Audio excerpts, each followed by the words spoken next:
Силниот ветер со брзина од над 75 км на час оштети дел од кровот на средното електромашинско училиште Колен Ефтенин во Штип. Директорката на училиштето Јованка Шалева вели дека кога паднал дел од кровот нема повредени ученици и наставници. Наставата се одвива без проблеми. Утринава учениците и наставниците биле информирани да не излегуваат надвор во дворот на училиштето. За жал, заради силниот ветер, на највисокиот дел од училишниот кров имавме оштетување, со тоа што ќе треба да го решаваме тој проблем сега, најбрзо што може. Има ли повредени Не. ученици? За среќа не. Најважното од се, учениците се безбедни, нема ниту еден повреден, ниту оштетено возило на било од кој од вработените и ќе видиме за каков вид на штета станува збор.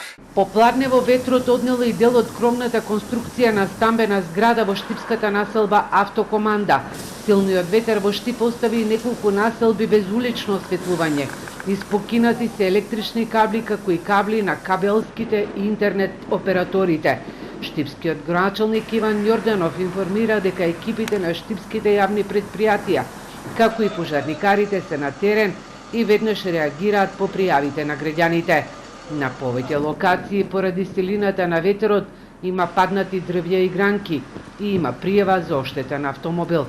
Од ЦУК информираат дека неколку пати е известена и дежурна служба на Евана за ризични електрични столбови кои се навалени и isfрлаат искри од жиците поради последиците од ветерот и тоа на територија на општините Штип, Кочани и две села.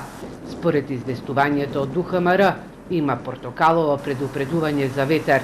Исто така се апелира граѓаните да бидат внимателни и да не се движат на места каде има високи дрва со цел да се заштитат.